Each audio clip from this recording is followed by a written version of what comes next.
may onting mensahe po tayo sa Claritian community po natin. Hello, magandang hapon po sa inyong lahat. Salamat po sa pagnood ng Quezon.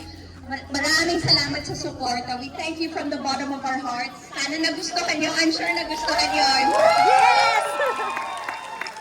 Maraming salamat po. Please spread the word. Ngayon bibigay ko kayo kay El Presidente. Hello po, good afternoon po guys. Sino po dito nakapanood ng General Luna? Sino po dito nakapanood ng Goyo? Kayo po ba nag-enjoy na matapos ang Bayaniverse with Quezon?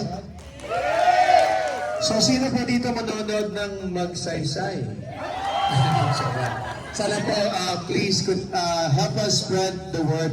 Kung nag-enjoy po kayo or kahit may mga comments po kayo, reviews, please do tag us at TBA Studios PH para po maparating po sa mga hindi pa po nakakapanood. It brings us great joy na makita ng puno ang sinihan, lalong-lalo na kasama po natin yung mga kabataan ng mga Gen Zs dito. Thank you po.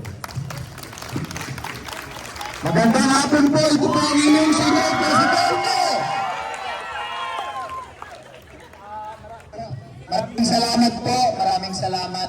We really appreciate your presence sa hapong ito at binigyan niyo po ng oras na mapanood ang pangatlo at huling installment ng Bayaniverse. Sana hindi pa uli dahil may teaser. Okay pa si Aguinaldo kay Magsaysay.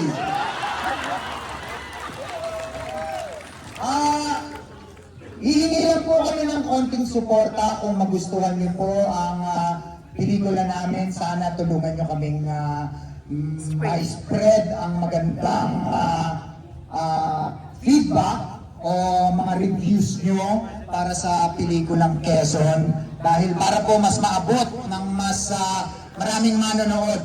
Ganito rin po noong 2015, 10 years ago, sa General Luna. Yung word of mouth po kumalat, nagandahan sa pelikula, and the rest is history. Naging pinakamalaking kinitang historical films in Philippine cinema. Kaya sana ulitin natin dito sa Quezon.